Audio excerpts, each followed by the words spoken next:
जय श्री सद्गुरु देवाय नमः। जय श्री गणपति देवाय नमः।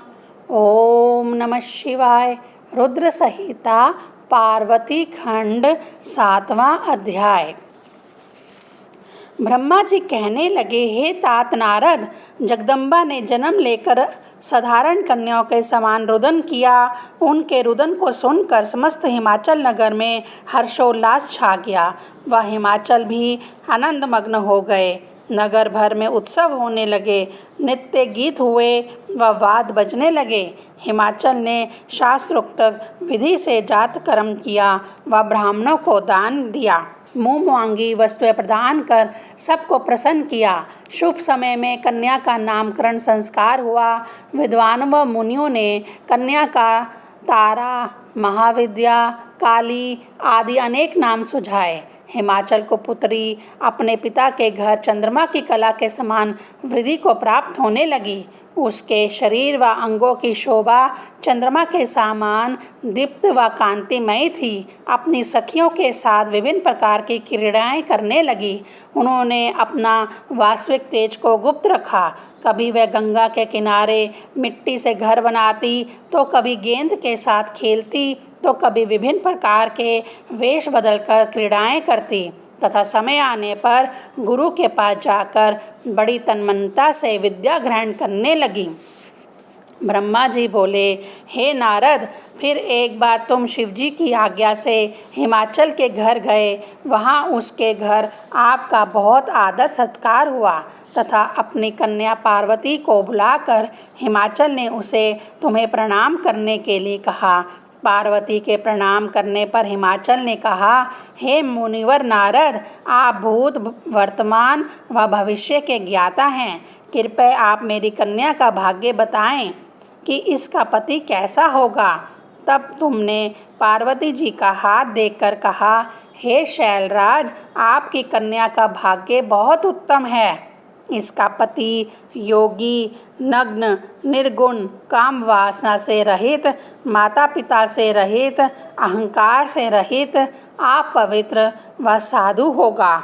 नारद, तुम्हारे यह वचन सुनकर दोनों पति पत्नी दुखी हो गए। पार्वती ने सोचा, नारद जी की भविष्यवाणी सदा सत्य होती है। इस प्रकार के लक्षण केवल रुद्र में ही हो सकते हैं। इस प्रकार रुद्र जी का विचार आते ही पार्वती जी अति प्रसन्नचित्त हो गईं।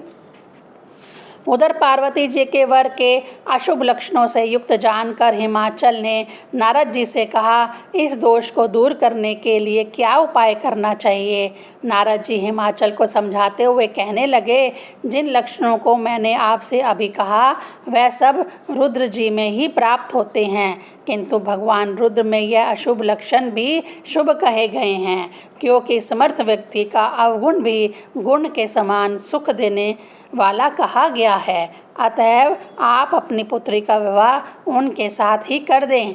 इसके लिए पार्वती जी को तप के द्वारा उन्हें प्रसन्न करना होगा। तभी प्रसन्न होकर रुद्र इन्हें पत्नी के रूप में स्वीकार करेंगे।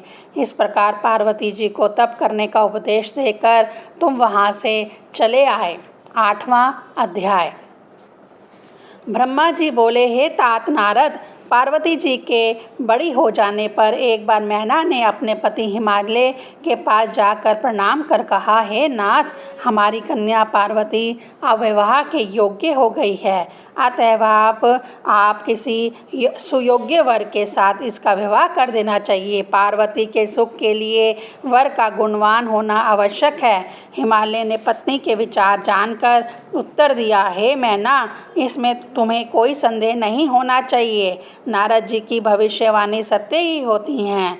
यदि तुम अपनी पुत्री को प्रसन्न देखना चाहती हो तो उसे भगवान रुद्र का ध्यान करके तप करने के लिए कहो। भगवान रुद्र प्रसन्न हो कर जब उसका पानी ग्रहण कर लेंगे तब उनके अशुभ लक्षण भी अपने आप ही उत्तम व शुभ हो जाएंगे। पति के वचन सुनकर मैना हर्षित हो गई, किंतु इसके साथ ही तप के लिए सर्वथा कोमल उमा को देखकर दुख से व्याकुल हो गईं तथा खिंचित होकर मौन हो गईं। माता पिता के इस प्रकार के भावों को जानकर सर्वज्ञानी श्री उमा जगदम्बा ने उन्हें आश्वासन देते हुए कहा, हे माता, मैंने रात्रि के चौथे पहर ब्रह्म मुहूर्त में एक स्वप्न देखा जिसमें एक तेजस्वी ब्राह्मण ने मुझे कृपा करके दर्शन देकर मुझे भगवान के लिए तप करने का सुझाव दिया। पार्वती जी के इस प्रकार कहने पर मैना ने सब कुछ स्वप्न सहित कह सुनाया। ओम नमः शिवाय।